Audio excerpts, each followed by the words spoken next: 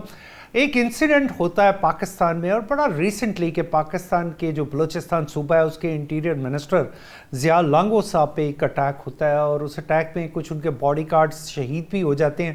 تو سر یہ ایسا تو نہیں ہے کہ یہ جو ٹیررسٹ ہیں وہ کوئی اپنی ایسے پاور دکھانا چاہ رہے ہیں، اور خاص طور پہ ان دنوں میں جب پاکستان کا یعنی یوم آزادی بالکل قریب ہے، تو یہ فورن فنڈڈ، یہ اس میں تو کوئی شک نہیں ہے، لیکن یہ جو ایکشن ہوا ہے اس کے بارے میں آپ کیا کہیں گے؟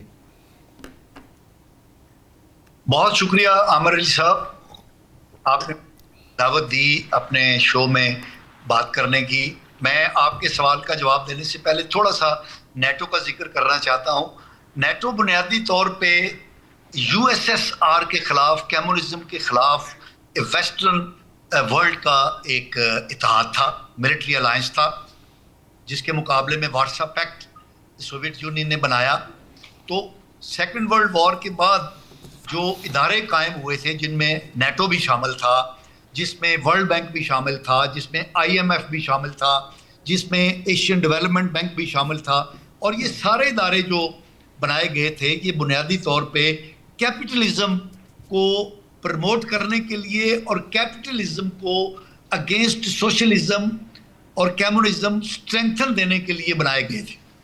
تو 91 میں جس وقت سوویت یونین ڈیزالو ہو گیا، تو اس کے بعد نیٹو کی جو ملٹری الائنس تھا اگینسٹ سوویت یونین، اس کی کوئی آئیڈیالوجیکل اہمیت نہیں رہی، جس کی وجہ سے امریکہ نے ویسٹرن کنٹریز کو، یورپین کنٹریز کو اور نیٹو کے ممبران کو کہنا شروع کیا کہ تم اپنا کنٹریبیوشن اس کے اندر بڑھاؤ. اور یہ جس کا ذکر ہم کر رہے تھے کہ ایران کے خلاف جب جنگ ہوئی تو نیٹو نے امریکہ کا ساتھ نہیں دیا، تو امریکہ پریشان ہوا. تو بنیادی طور پہ نیٹو جو ہے وہ اس طرح کی کسی جنگ میں شرکت ہونا، شریک ہونا اس کا مینڈیٹ ہی نہیں تھا. نیٹو کا تو مینڈیٹ کلیئر تھا، Soviet Union, communism, against communism. جی بالکل بالکل آپ ٹھیک کہہ رہے ہیں کہ اگینسٹ کمیونزم. لیکن سر اس میں پھر وہ بات تھوڑی سی ہو جاتی ہے کہ آرٹیکل 5 کا بھی تو ذکر آ جاتا ہے نا نیٹو کے، کا attack on one country is considered to be attack on all this region. Okay, لیکن اگر ہم نیٹو کے پورے اس مینڈیٹ کو دیکھیں تو اس آرٹیکل کی تشریح یہی ہے کہ اگر نیٹو کے کسی ملک پر کمیونسٹ ملک کا حملہ ہوگا تو اس کو اپنے اوپر حملہ تصور کیا جائے گا. اوکے، اس کو اگر گریٹر براڈر پرسپیکٹو میں اگر دیکھا جائے تو اس کا مطلب یہی بنتا ہے. ایران کی جو جنگ ہے اس کا اس میں پرسپیکٹو میں نہیں آتی. اب آتے ہیں آپ کی بات.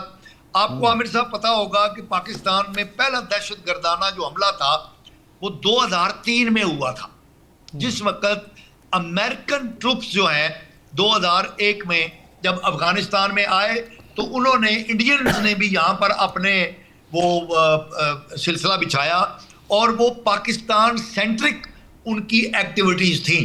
تو Afghan government under and Indian government under the umbrella of CIA انہوں نے پاکستان کو بھی رگڑنا شروع کیا، اور پاکستان میں دہشت گردی کی سرگرمیاں شروع ہوئیں. اور جو دہشت گردی کی جنگ ہے وہ پاکستان کے ویسٹرن بارڈر سے سپل اوور کرتی ہوئی آگے بڑھتی بڑھتی پاکستان کے بندوبستی علاقوں سے ہوتی ہوئی کراچی تک پہنچ گئی، پاکستان کے ساحلوں تک پہنچ گئی. تو بنیادی طور پر یہ جس واقعے کا آپ ذکر کر رہے ہیں یہ اسی دہشت گردی کی جنگ کا، اس ایکٹیویٹیز کا حصہ ہے جو 2003 میں شروع ہوئی تھی، اور یہ پھیلتے پھیلتے پورے پاکستان کو اس نے اپنی لپیٹ میں لے لیا تھا. اور پھر اس دہشت گردانہ سرگرمیوں کا ہمیں یہ تھا کہ جس وقت کابل میں طالبان، حقیقی طالبان کی حکومت قائم ہو جائے گی، کیونکہ پاکستان کی اسٹریٹجک اسٹرینتھ اور اسٹریٹجک ڈیپتھ جو سمجھی جاتی تھی وہ افغان طالبان تھے. یہی وجہ ہے کہ 2021 میں جس وقت وہاں پر طالبان کی حکومت قائم ہوئی تو ہم نے اس کو سیلیبریٹ کیا، اور امریکن ٹروپس کا وہاں سے نکلنا جو ہے اس کو پاکستان نے اپنی فتح قرار دیا.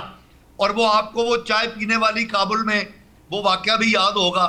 جی بالکل. لیکن اس کے بعد ہم نے دیکھا کہ TTA جو ہے تحریک طالبان افغانستان، انہوں نے بھی پاکستان میں ہونے والی دہشت گردی کی جو سرگرمیاں تھیں ان کو ختم کرنے کی کوشش نہیں کی، اور وہ افغانستان کی سرزمین جو ہے وہ ان دہشت گردوں کی آماجگاہ بنی رہی.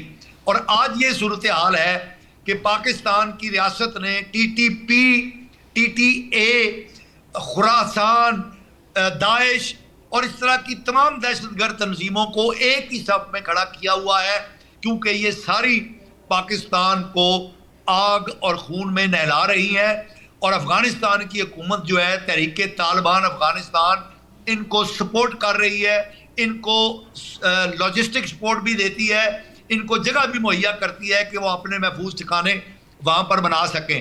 اور یہ جس دہشت گردی کا آپ نے ذکر کیا یہ اسی پالیسی کا ایک ایکسٹینشن ہے. بلوچستان کے اندر BLA کی سرگرمیاں ہوں تو اس کو بھی انڈین را کی حمایت حاصل ہے، اور انڈائریکٹلی افغان TTA کی جو حکومت ہے وہ بھی ان کو سپورٹ کرتی ہے. سر پاشا صاحب آپ بالکل صحیح فرما رہے ہیں. آپ کے ہی کویسچن کو لے کے ایک چھوٹی سے بیک کمنٹ دینے کے بعد مجھے GR بلوچ صاحب کی طرف جانا ہے کہ مجھے ایسا لگتا ہے کہ افغان سرزمین میں ان تمام سو کال طالبان یا جو لوکل واریئرز ہیں انہوں نے اس سارے وار کو اپنے ایک پروفیشن کے طور پہ لے لیا ہے، اسے ایز اے جہاد نہیں لیا. اب یہ جو بھی ہو رہا ہے یہ سارا ایک پروفیشنلزم ہے، یہ اسی پہ کام کر رہے ہیں. یہ میری اپنی آبزرویشن ہے. اس کے ساتھ میں سر GR بلوچ صاحب آپ کی طرف پڑھنا چاہتا ہوں کہ پینٹاگون نے ایک وارننگ دی ہے، اور وارننگ یہ دی ہے کہ ہمارے پاس ایئر ڈیفنس میزائل سسٹم کی شارٹیج ہو رہی ہے. اچھا خبر کہیں نہ کہیں سے بریک ہوئی، امریکنس نے بعد میں اسے ڈیفر کیا یا نہیں کیا. اگر کوئی خبر نہیں تھی تو وہ خبر بنی کیوں؟ تو اگر واقعی ان کے یہ میزائلز کی شارٹیج ہو رہی ہے تو اس کا لانگ ٹرم امپیکٹ کیا آ سکتا ہے؟ شکریہ جی. You want me to answer یا بریک کرنا چاہ رہے ہیں؟ نہیں، I want you to answer sir. Okay جی. دیکھیے ہمیں سمجھنا یہ پڑے گا کہ ایران نے کیا جو ہے وہ اسٹریٹجی کیا تھی، وار اسٹریٹجی کیا تھی، اور اس میں ٹیکٹکس کیا تھا.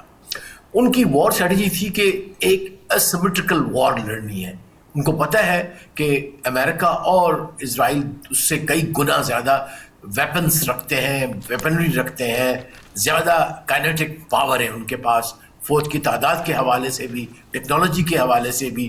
اور اوبیسلی ایران کے پاس تو نہ تو ایئر ڈیفنس سسٹم ہے، اور ان کی ایئر جو فورس ہے، ایئر فورس بھی تقریباً مفقود ہے، کوئی اتنی زیادہ نہیں. شاید کچھ رشین SU آئی تھنک 24 وہ ان کے پاس ہیں، باقی کا پرانے جہاز ہیں جو انہیں ابھی کھڑے کیے ہوئے ناٹ آپریشنل. تو اس میں انہوں نے کہا کہ اب کیا کیا جائے. It was an amazing, very creative کہ انہوں نے لو بجٹ والے میزائل اور اسپیشلی ڈرون استعمال کیے. تو انہوں نے جو والیز بھیجی اور بڑے سوامس بھیجے ڈرونز کے، جو کہ 15 سے 20 ہزار ڈالرز کے تھے بنے ہوئے، لیکن ان ہنڈریڈس. اچھا ایٹ ون ٹائم لوگوں دیکھنے والوں نے کہا کہ یہ تو پاگل ہو گئے. Even I at times I said, are they really just firing randomly? Is there any method in this madness? لیکن ان کی اسٹریٹجی تھی کہ ہم ان کا جتنا بھی ڈیفینسو سسٹم ہے، جو چاہے وہ ان کا آئرن ڈوم ہو، پیٹریوٹ ہو، بیکاز اسرائیل کے 3 جو تھے لیئر ہیں ان کے ایئر ڈیفینس کے. تو جب وہ سوام جاتا تھا تو وہ تینوں کے تینوں ظاہر ہے ایکٹیویٹ کسی ترتیب سے ہوتے تھے. اور امریکن کا بھی جو ان کے الائز تھے گلف میں، ان کو بھی انہوں نے 1-2 دیے ہوئے ہیں جو سسٹمز، تو وہ بھی ایکٹیویٹ ہو جاتے تھے. تو اس سے یہ ہوا کہ ان کی اس اسیمیٹرکل اسٹریٹجی سے اوبیسلی اس وقت جو بتاتے ہیں کہ جو انفیکٹ CIA کی کچھ رپورٹس تھی کہ جبکہ ایران ابھی تک بھی اپنے پاس 60 to 70% آف اٹس جو ڈرون اور میزائل کی کیپیسٹی ہے وہ رکھتے ہیں، جبکہ وہاں پہ جو امریکن اور اسرائیلی تھے خاص طور پر، اس میں تو ان کے پاس جو میزائل ہیں وہ کوئی 30-40% رہ گیا, باقی سب انہوں نے ان یوزلیس ڈرونز کو جن کی اپنی ورتھ کچھ نہیں تھی, $2,500 چلے $25,000, جی بالکل 2,500 والا جو, اور ان کے مقابلے میں ان کا 1 ملین سے 4 ملین کا ہوتا ہے جو ڈیفینسو سسٹم ہے. So I think it worked very well. اور پھر یہ ہے کہ یہ ریپلینشمنٹ آسان ہے ایران کے لیے, کیونکہ it's a very low technology, low budget. وہ جو ہے وہ کمپنی کو بتاتے ہیں, کمپنی پھر کمپنی کو بتاتی ہے, کانٹریکٹرز کو بتاتے ہیں. It's a very long time. In fact I was reading somewhere کہ ان کی ٹوٹل پروڈکشن ایک سال میں کوئی 200-300 اس طرح کے میزائل جو ان کے جو ہائی پروفائل ڈیفینسو میزائل ہیں پرابلی ان دا پیٹریوٹ, تو وہ, اور پھر سب کمپنیز کے پاس نہیں, there are only few companies which make, Lockheed Martin, 1 or 2 other جو ڈیفینس ان کی ہے. تو میں سمجھتا ہوں کہ یہ ایک, اور وہ پھر آپ نے بھی شاید اخبار میں دیکھا ہوگا سب ہمارے ساتھیوں نے, کہ جب پینٹاگون گیا ہے Trump, I think about a week back, تو وہاں پہ ایکسٹ اور ٹرمپ میں آرگیومنٹ ہوا which was reported, which was leaked, کہ بھائی ٹرمپ pretended کہ he did not know, اور اس نے سیکٹری جو ان کا وار ہے ڈیفینس جو بھی ہے, اس نے کہا نہیں we have enough, جبکہ جنرل جو ہے وہ تو اصل بات بتاتے ہیں, انہوں نے کہا کہ نہیں we don't have it, we cannot fight. تو اب اصل میں جو وار کی حقیقتیں ہوتی ہیں, جو ریالٹیز ہوتی ہیں, وہ ان پولیٹیشین کو پتہ نہیں ہوتی ہیں. ایکچولی ایز وی آل نو کہ 12 جو تھے سینئر جرنلز, انہوں نے استعفیٰ دیا تھا جب یہ اس جنگ سے پہلے, بیکاز دے ڈس ایگریڈ. ایک تو یہ تھا کہ ان کے جتنے بحری بیٹے تھے, they have been on the voyage for about a year یا ایئر سے 8-9 ماہ سے, تو وہ روٹیشن مل نہیں رہا تھا. ابھی بھی آپ کے پاس خبریں ہمارے پاس آ رہی ہیں, خود امریکنس نے کہا ہے جو رپورٹر, کہ ان کے جہازوں پہ لوگ خودکشیاں کر رہے ہیں. They are throwing themselves into the sea because of the sickness, because of the low food, isolation, اور سمندر میں رہنے کا اپنا ایک سی سکنس ہو جاتی ہے سولجرز کو یا جو لوگ جاتے ہیں اس میں. So I think they have a very low morale as far as the army is concerned. Also it's a senseless war. ایک وار جس کی کوئی آبجیکٹیو ہی نہ ہو, تو پھر دین جو سولجر ہے وہ بھی کہتا ہے why I am here waiting for to be killed or kill somebody. You see, وہ ایک آتا ہے ذہن کے اندر. بالکل جی آر بلوچ صاحب, آپ نے بڑے زبردست انالیسس کیے ہیں. ڈیفینیٹلی اس کا ایک بہت بڑا امپیکٹ آ رہا ہے. لیکن ایک پورشن میرے کویشچن کا اگر آپ یہ بھی تھوڑا سا رپلائی کر دیں, کہ پھر رپورٹ ہوتا ہے کہ لاک ہیڈ مارٹن اور بوئنگ جو کہ ایک عرصے سے ڈیفیسٹ میں جا رہی تھی, وہ پروفٹ میں جانا شروع ہو جاتی ہے. تو کیا وہ بھی وار کے بینیفیشریز میں سے ہے؟ دیکھیے یہ ایک کارپوریٹ اس وقت جو امریکہ میں حکومت ہے اس کی ایک انٹرپریٹیشن کچھ لوگ دیتے ہیں, جس کو میں کسی حد تک ایگری کرتا ہوں, کہ ناؤ ہم یہاں کہتے ہیں ایلیٹ کیپچر, وہاں کارپوریٹ کیپچر ہو گیا ہے. سو اٹ از دا جو سلیکان ویلی کے جو ٹریلینئرس ہیں, ٹیکنو بیرنس, اور جو باقی جو ڈیفینس انڈسٹری کے جو لوگ ہیں وہ, اور ہم سب جانتے ہیں کہ 500 بلین, ½ ٹریلین کا اس نے بجٹ بڑھایا ہے آتے ہی. ویئر از دا تھریٹ جس کی وجہ سے آپ جسٹیفائی کر رہے ہو. So probably at times I think کہ یہ وار واز فought to justify this, so that they can give more context to their corporate buddies. Absolutely sir. Election جو ہیں وہ پیسے سے لڑی جاتے ہیں ہر جگہ. آنریبل ہمارے سفیر جی, بالکل آپ کی میں بات سے بالکل متفق ہوں کہ اس کے بینیفیشریز ہیں. میں ہمیشہ کہتا ہوں کہ یہ وہ وار ہے جس کے بہت سارے بینیفیشریز ہیں, کچھ سامنے آ چکے ہیں, کچھ آئیں گے. Here we have to go for a short break. We will be right back to our program. Welcome back to our programme diplomatic economy. ہمارے ویلیوبل گیسٹ ہمارے ساتھ موجود ہیں, ہم ان کی طرف چلتے ہیں. سر ڈاکٹر فانی صاحب, ڈاکٹر صاحب پاکستان میں بھی کچھ پولیٹیکل موومنٹس, حالانکہ میں پولیٹیکل کویسچن ذرا کم کرتا ہوں, لیکن ایک ڈیٹ اناؤنس کر دی گئی کہ 27 سپٹمبر میں کہ کوئی 2 ملین لوگ شاید اسلام آباد آئیں گے, اور ایک پارٹی کی طرف سے. اور اس پارٹی نے پہلے بھی کافی دفعہ دعویٰ کیا کہ وہ بہت سارے لوگوں کو لے کے آئیں گے, وہ اسلام آباد پہنچیں گے, لیکن کبھی اتنی تعداد کبھی کوئی قابل ذکر وہاں پہ پہنچ نہیں سکی.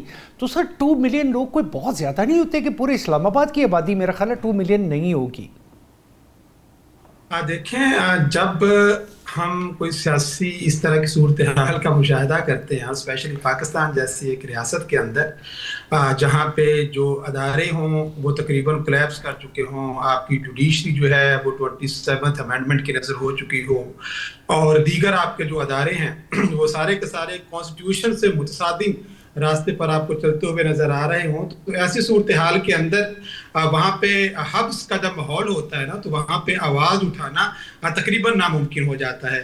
اچھا، اور جب پھر ایک ایسی پارٹی جو کہ 28 فیب کے اندر جب الیکشنز ہوتے ہیں اور الیکشنز کے نتیجے میں کانسٹیٹیوشنلی آپ ان سے ان کا سمبل بھی چھین لیں، آپ ان کو کیمپین بھی کرنے کی اجازت نہ دیں، اور الٹیمیٹلی پھر بھی بینگن ہو، چمٹا ہو یا جوتے کا آپ ان کو نشان بھی دے دیں، پھر بھی وہ جیت جائیں، تو اس کے بعد ان کو پھر آئسولیٹ کرنے کے نتیجے میں یا اس کو پولیٹیکل سٹرکچر سے ڈس انٹیگریٹ کرنے کی جو کوشش میں بعض اوقات پھر یہ ہوتا ہے کہ جو آپ کی ریاست کی جو طاقت ہے. Question is this, is that 2 million people are feasible that they can really bring 2 million people کے 2 ملین بندوں کا مانا آنے کے بعد ان کی ٹرانسپورٹ کے بعد رہنا خرچہ مان لیا، وہ تو سب پولیٹیکل ایک ہسٹری ہے جس کا آپ ذکر کر رہے ہیں، لیکن میرے نزدیک کیا از اٹ پریکٹیکلی فیزیبل کہ ایسا ہو سکتا ہے کہ 2 ملین لوگ کسی ایک شہر میں انٹر ہو جائیں؟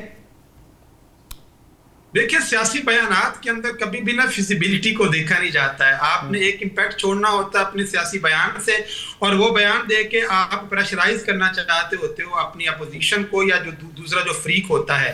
جہاں تک بات ہے فیزیبلٹی کی، تو الٹیمیٹلی یہاں پہ ہم نے جب ہمارے سامنے KPK کی مثال سامنے ہو، بلوچستان کی صورتحال سامنے ہو، گلگت بلتستان، آزاد کشمیر کی صورتحال سامنے ہو، تو میں آپ سے بالکل متفق ہوں. 2 ملین تو کیا، شاید آپ 1 لاکھ لوگ بھی جو ہیں وہ اسلام آباد میں جانا. میں بالکل فانی صاحب آپ کی اس بات سے بالکل ایگری کرتا ہوں، لیکن سر ایک میرا کویسچن یہ ہے کہ وہ باری باری میں سب کو موقع دوں گا، آپ اسے شروع کر کے فانی صاحب یہ لیوی کے مد میں $1567 بلین جو کہ اماؤنٹ میرے سامنے آئی ہے، $1567 بلین اکٹھے کیے گئے، اور یہ وہ اس ٹارگٹ سے اور IMF کے ٹارگٹ سے بھی اوپر $100 بلین ہوا، 100 billion sorry not dollar, it is rupees اکٹھے کیے گئے، اور اس میں یعنی 100 بلین روپیز آپ اپنے ٹارگٹ سے بھی اوپر چلے جاتے ہیں. تو یہ جو ٹارگٹ پورا کیا جا رہا ہے وہ جو دوسرے علاقوں جو اداروں کا ڈیفیسٹ ہے، فانی صاحب کیا وہ ایک سائڈ پہ کنورٹ کر دیے گئے لیوی کی صورت میں؟ آپ کا مختصر جواب چاہیے کیونکہ یہی سوال میرا کنٹینیو کرے گا.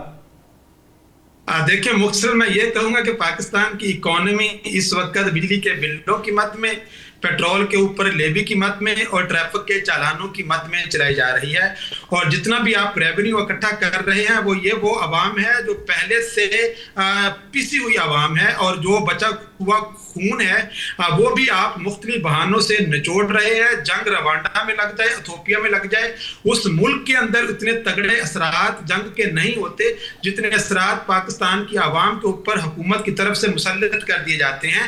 تو آنے والے وقتوں کے اندر یہ جو پیٹرن ہے مجھے اسی طرح سے آگے جاتا ہوا بھی نظر آ رہا ہے، اور اگلی دفعہ جو ٹارگٹ اس سے شاید وہ ڈبل بھی اچیو کر لیں گے، کیونکہ جب عوام کی طرف سے پہلے یہ تھا کہ جب بھی پیٹرول کی قیمتیں بڑھائی جاتی تھیں اس کا ایک باقاعدہ ایک پیٹرن تھا کہ فرائیڈے کی رات کو آپ کو ایک ایسی خبر سنائی دی جا سکتی ہے. اب ایک دن میں 50 روپے بڑھاتا ہوں اور اگلے دن 50، یعنی ایٹ لیسٹ 15 ڈیز کا، بلکہ پہلے تو 1 ماہ کا، پہلے 3 ماہ کا، اس طرح مارجن ہوتا تھا. سر مصطفیٰ کمال پاشا صاحب یہ کویسچن پہ I need your very valuable comments. Same question. اس جو آپ نے سوال کیا ہے اور فانی صاحب نے اس کا بہت اچھا جواب دیا ہے.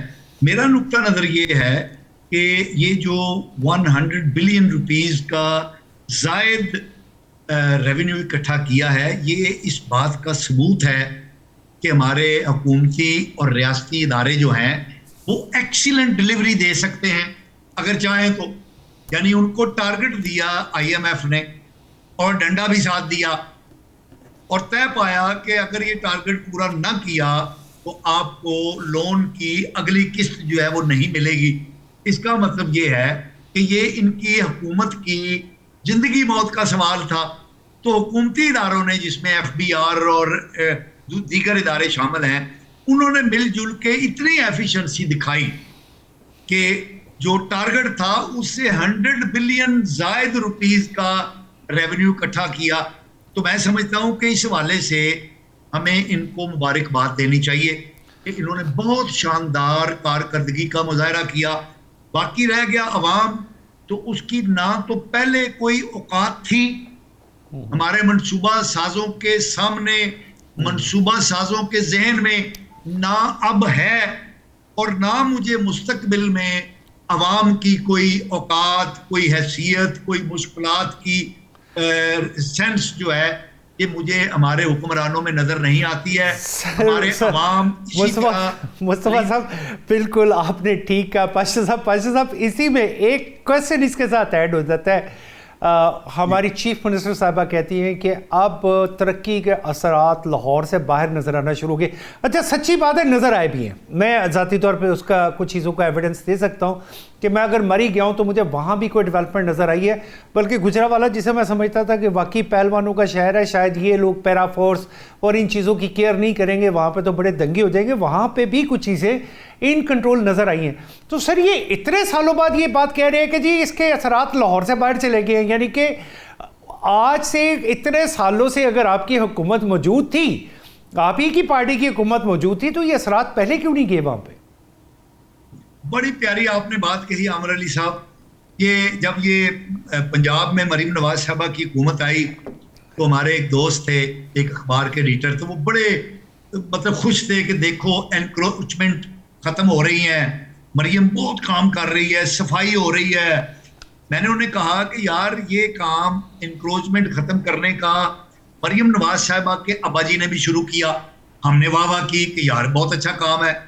پھر انہی انکروچمنٹ پر اینٹی انکروچمنٹ کی پالیسی ان کے چچا جان لے کر آئے جب وہ چیف منسٹر تھے پنجاب کے، اور اب جو بیٹی ہے نواز شریف صاحب کی اور شہباز شریف صاحب کی بھتیجی ہے، وہی کام وہ کر رہی ہے. تو یار 45 سال میں ہم یہ معمولی کام انکروچمنٹ کو لاہور میں ختم کرنے کا نہیں کر سکے، تو کیا یہ شرمناک بات نہیں ہے؟ لاہور شہر جو ہے پاکستان کا بہترین شہروں میں شمار ہوتا ہے.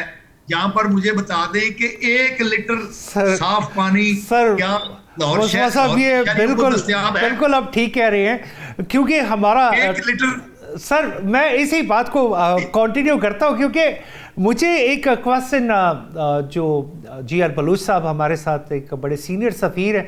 سر پاکستان گورنمنٹ نے ایک اناؤنسمنٹ کیا، انہوں نے کہا جی کہ امریکہ اور برطانیہ اسلام آباد معاہدے سے ہٹ کے امن مذاکرات میں اور کوئی پیش رفت نہیں کر سکتے، جس کا مطلب ہے کہ پاکستان نے انڈورس کیا ہے اپنی بات کو کہ آپ جو اور فارمولاز، یعنی کبھی آپ اٹھ کے کہیں اور جاتے ہیں اور آپ میڈیشن کے لیے کسی بھی جگہ پہ چلے جائیں، فائنلی آپ کو اسلام آباد ایکارڈ پہ ہی آنا پڑے گا. سر آپ کا چونکہ اس میں خاصا تجربہ ہے، وی نیڈ یور ایڈوائس. دیکھیے کہ اس بات پہ بڑا فخر ہوتا ہے ہمیں.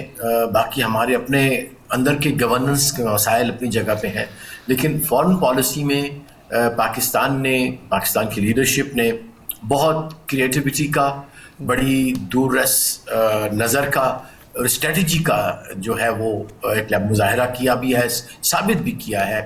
اور جس طرح سے ایران اور امریکہ کو جو کہ 47 سال سے ایک دوسرے کو کبھی بات چیت نہیں کی، وہ ایک ہوسٹائل رہے تھے، ابھی بھی ہیں، پھر بھی ان کو ٹیبل پہ بٹھایا، یہ میں سمجھتا ہوں بہت ایک لحاظ سے مہارت کا کام بھی ہے سفارت کے حوالے سے، اور ایک I would say کہ conviction into our faith in the peace, in the power of peace, if you ask me, کہ امن کی جو طاقت ہے اس کے اوپر کنونس کیا، ان کو بتایا، بٹھایا ساتھ، اور پھر ایک بہت ہی دور رس نتائج والا ایک ایگریمنٹ بھی سائن ہوا.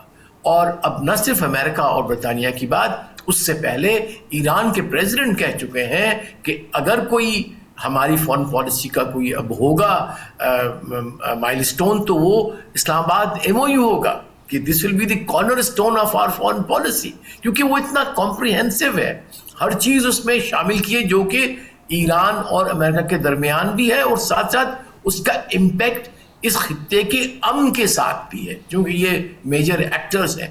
تو اٹ از اے فیکٹ کہ یہ اگر کوئی راستہ ہے اگر کوئی اپروچ ہے, کوئی اسٹریٹجی ہے یہاں پہ دیرپا امن کی ویسٹ ایشیا میں, جسے ہم مڈل ایسٹ کہتے ہیں, تو اس کا صرف راستہ آپ کو اسلام آباد MOU میں ملتا ہے, جو کہ کمپریہنسو ہے. جو 14 کے 14 پوائنٹ ہے وہ actually they go into the root cause of the trouble and issues between Iran and America. Of course, there's much more. ایک اور جو اہم ہے وہ ہے فلسطین کا مسئلہ, جو کہ بنیادی مسئلہ ہے. اس کو لازمی ایڈریس کرنا چاہیے تھا. ایک لحاظ سے میں صرف اس چیز کو چاہوں گا کہ آئی وش کہ اس میں یہ بھی لکھا جاتا کہ جو روٹ کاز ہے پورے مسئلے کا اس خطے میں, اس کو بھی ایڈریس کرنے کے لیے کوئی راستہ بننا چاہیے. لیکن ان پہ بات چیت جو ہے وہ اور مختلف اپروچز سے ہو رہی ہے.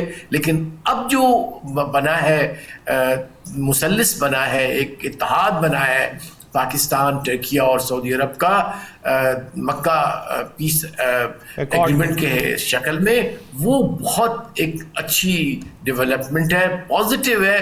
اس سے جو ہے وہ خطے میں بھی امن آئے گا, دیرپا امن آئے گا. اور مجھے یہ بہت امید ہے, میں آپٹمسٹک ہوں کہ اس کے ہی پلیٹ فارم سے یہ جو مکہ ایگریمنٹ ہے انشاءاللہ فلسطین کا کے مسئلے کی طرف بھی کاوشیں اکٹھی ہوں گی, کنورج کریں گے, اور امریکن جو اثر رسوخ بہت زیادہ ہے, کنٹرول زیادہ ہے, وہ تھوڑا سا کم ہوگا.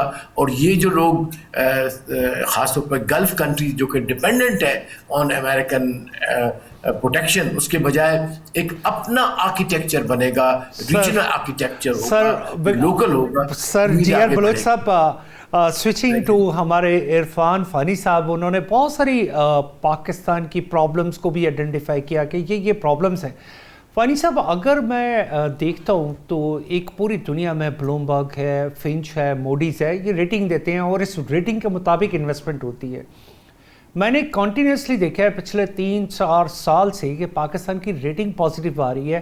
مجھے اچھی طرح یاد ہے, it was in C negative, پھر C پازیٹیو ہوئی, پھر B نیگیٹو. اب یہ تمام یعنی یہی وہ مین ادارے ہیں کہ جو ہمیشہ آپ کو ریٹنگ دیتے ہیں, جس کا مطلب ہوتا ہے کہ پاکستان کی یہ کریڈیبلٹی ہے انٹرنیشنل, وہ B پازیٹیو ہے. اب B پازیٹیو سے اوپر آپ صرف A گریڈ میں جا سکتے ہیں اور A+. اگر آپ B پازیٹیو میں پہنچ گئے ہیں تو اس کا مطلب ہے گورنمنٹ کی کوئی تو سکسیس ہے, فائنینشیل سکسیس ہے, جسے ہم نہیں دیکھ پا رہے. اس کے بارے میں پلیز. دیکھیں, سب سے پہلے آپ کے داخلی امور اور خارجی امور, بعض اوقات ریاستیں جو ہوتی ہیں وہ خارجی امور کے اندر تو بہت کارہائے نمایاں سر انجام دے رہی ہوتی ہیں, اور وہی خارجی امور داخلی طور پر ریاستوں کی حکومتیں کے سرگرمیاں ہوتی ہیں, ان کو وہ ایڈوکیٹ بھی کر رہے ہوتے ہیں اور ان کو وہ لیجیٹیمائز بھی کر رہے ہوتے ہیں. تو جب تک آپ کی بھارتی سطح پہ ہونے والی جو کامیابیاں ہیں ان کے ٹریکل ڈاؤن امپیکٹس آپ کی ریاست کے اندر, آپ کی معیشت کے اوپر, آپ کی معاشرت کے اوپر, لوگوں کے لیونگ اسٹینڈرڈز کے اوپر نہیں ہوں گے. دیکھیں, جب آپ کی ریاست میں لوگ غیر محفوظ ہوں گے تو دنیا کو آپ تحفظ دینے کی طرف آپ جاتے ہیں, تو یہ ایک اچھی اپروچ تو بہرحال ہے. لیکن سب سے پہلے ریاست نے اپنے شہریوں کے حقوق کے تناظر میں فیصلہ سازی کرنی ہوتی ہے. آپ نے مختلف اداروں کی بات کی جس کے اندر پاکستان کی جو ریٹنگ ہے وہ پازیٹیو ہمیں آتی ہوئی نظر آ رہی ہے, لیکن جو پاکستان کی اگر آپ صورتحال دیکھتے ہیں تو یہاں پہ 80-90% لوگوں کو ان اداروں کے ناموں کا بھی نہیں پتا, اور وہ یہ جانتے ہیں کہ جب تک ہماری زندگیوں کے اوپر کوئی پازیٹیو امپیکٹ آئے گا تو ہم یہ سمجھ لیں گے کہ ہاں دنیا کے اندر پاکستان پازیٹیو امپیکٹ کو ہم کیسے لے سکتے ہیں. مطلب وٹ وی ایکسپیکٹ, ہم جب بھی ویسے بجٹ آتا ہے ایک بات ہوتی ہے کہ عوام دوست بجٹ کی اسے کہا جاتا ہے کہ وی پٹ سم منی ان ایوری انڈیویجولز پاکٹ.